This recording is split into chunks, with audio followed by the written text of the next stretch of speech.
Hi guys, and welcome to the final video in the Meng World War Toons Tiger diorama.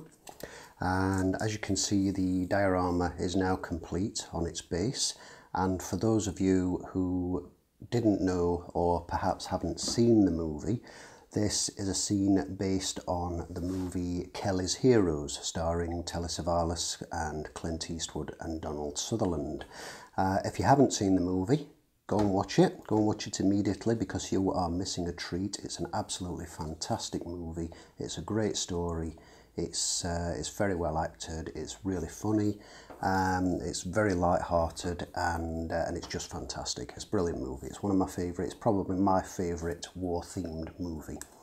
It's not based on a true story or anything like that. It's not a serious movie. It's not a silly movie either, but it has got comedy aspects to it. So, brilliant film. Go and watch it if you haven't done so. This, of course, is the scene where they persuade the German Tiger tank commander to blow open the doors of the bank that it's guarding before the American army arrive, so that they can steal the large hoard of gold that's inside there. And as you can see, what we've got here is the Meng Toons tank, which as you can see is wobbling there, and I'll show you why in a moment because I'll show you up close. And it's cranked its turret around and it's firing a high explosive shell, as you can see from the cannon, straight towards the door. This is loosely based on that scene. Those who've watched the film will know it's not an exact replica of the diorama. I have used a bit of creative license with the aim here and the big X on the door, and then the road sign over here which reads swag pointing to the bank, and then the two opposing signs read the American Army pointing this way, which is the German commanders, what the German commander says to Kelly and Oddball and Joe. And over here it says Swiss border, which is where they're going to run away to after they've taken the hoard from the bank. So, as I say, it's loosely based on that scene, and I've used a bit of creative license. And there you go. The base, I've used styrofoam, cardboard and paper, which has been painted accordingly for the base and the backdrop. And what I'm going to do now is scoot in and show you some of the bits in close-up.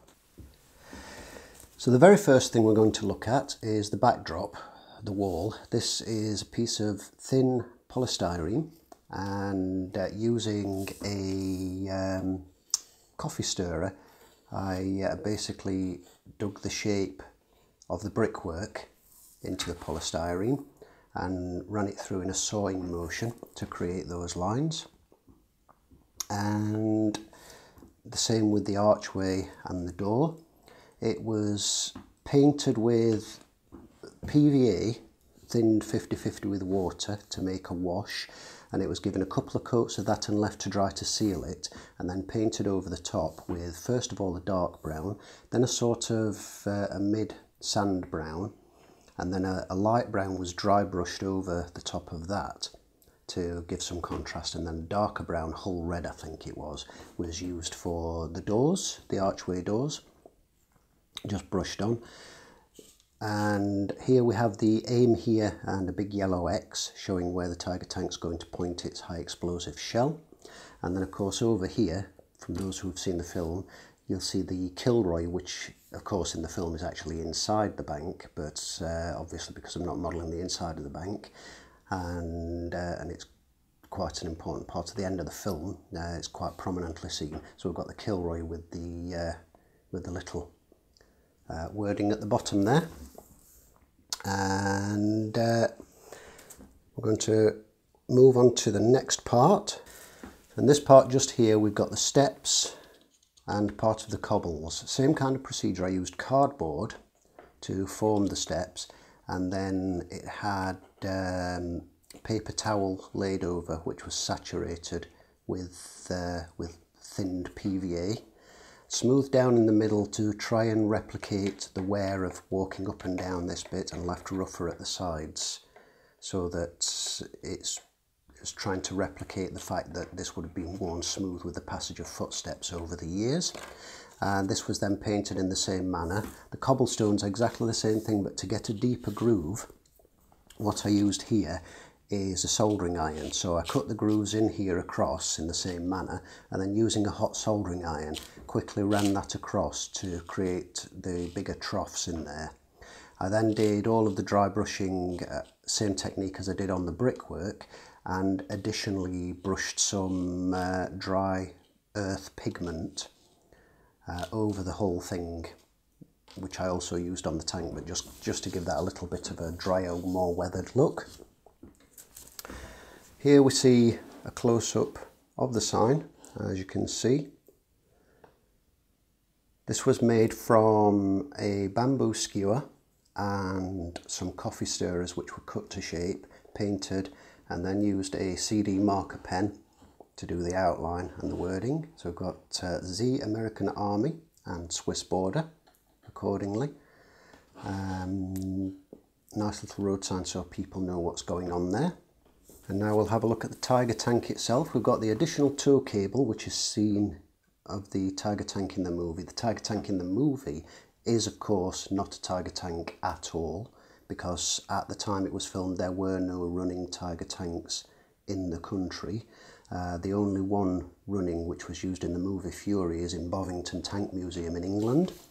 That's Tiger 131, and the ones that were used in Kelly's Heroes and the ones that have been used in numerous films when they represent Tiger tanks and documentaries for that matter are in fact Russian T-34s with a modified hull and turret to look like Tiger tanks, and you can usually tell because of the tracks and the road wheels. That's the real giveaway, and the fact that the tracks of the real Tiger are wider as well if you see a front view. So but of course it is supposed to be a Tiger tank. As described with this was painted and weathered with some sponge sort of rust chips and what have you. The numbers were stenciled on and then coloured in with a red CD pen.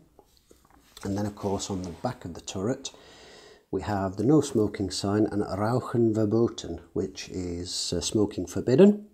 And this of course is because the Tiger in the movie, the Tiger in question, had a leaking fuel system. So when Telesavalas' character offers the German tank commander a cigarette, he tells him the fuel system is broken, there's gasoline all over the place. So of course that's why there's the no smoking sign on there.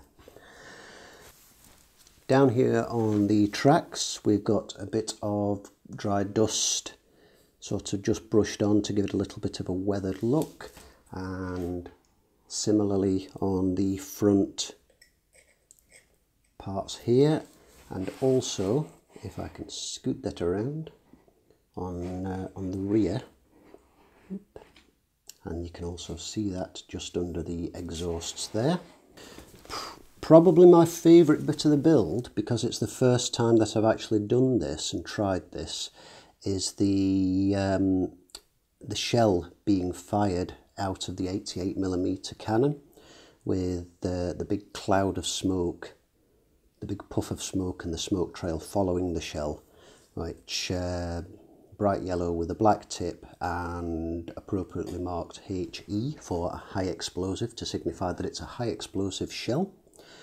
Aiming for the door, and I think, as I say, this is my favourite part of the build. It's the first time I've actually tried the smoke trail effect with cotton wool, and I'm really pleased with how that looks. And there's this high explosive shell and the smoke trail in close-up. This is just all one piece of sprue with the end shaped, as you saw in the earlier videos. If you've watched the earlier videos, you'll have seen that. And then I used a mixture of white glue, PVA, to stick the bulk of this on, sort of teased it out into the rough shape that I wanted, and then sprayed it with hairspray to hold it in place, which seems to be working quite well. That was a suggestion from somebody on a live stream that I happened to be watching this as it happens, and having some hairspray from trying a chipping thing a while ago, I thought I'd that seems like a good idea. I will give it a try, and I'm really pleased with how that worked. Now you'll notice that the tank's a little bit wobbly. It's not fixed to the base. It can be lifted off, but you'll notice it rocks a little bit if you touch it, or if you move the whole thing. The reason for that is because the right hand track, as you can see here, is lifted off of the floor. You can just see the pin there. Basically what I've got is a piece of sprue which sits up behind the track there, with a little piece of sprue acting as a foot, and then a metal pin, so that it's not glaringly obvious, which holds the right hand track just up off the floor. And this of course is replicating the recoil, because if a tiger was firing straight ahead, the recoil would actually throw the gun barrel back and actually make the tank sort of bounce back on its tracks and suspension a little bit. Because the turret's cranked to the side, this is emulating the recoil and actually physically jumping the tank up. I know it would be incredibly heavy if it was the real thing, and that wouldn't happen, but that's beside the point. I just thought it added a nice little touch, and as the thing's going boom and firing the shell, it's kind of kicking the tank up in the air, so that's why it looks a little unstable there on the floor. And just for the sake of completion, here's a better, clearer picture of the back, and you can see the dust and dried mud effect just sort of splattered up the back there. The ones in the film were actually clean, quite clean, apart from having dusty wheels, and I suspect that they made the wheels dusty and left the rest of the tank relatively clean to sort of try and detract from the fact that that they weren't actually proper tiger tanks, and thinking that if the wheels were dusty you'd focus on the clean bit, which is the hull and turret, and not notice so much. So I don't know, I mean that's just a guess. It could have just been that they got naturally dusty from just being moved around on the set, who knows. And of course you can see the cobbles beneath it as well, which I'm really pleased with. To say that this is just simply a block of styrofoam, it's quite literally started off like oops, if I can bring this in and keep it in focus, it quite literally started off as a piece of this, if I can get it into the shot. Yeah, there you go. Started off as a thick piece of styrofoam, just like that. There's a view of the gun firing from the side there, and Kilroy and the target just there, and then of course the road sign. Okay, so this is the first diorama I've ever made. I'm really pleased with how well it's worked. As I say, it's been used. It's not intended to be an exact replica. It's used a big dollop of creative license, but I'm very pleased with how it's turned out for my first diorama. And I hope you've enjoyed watching the build.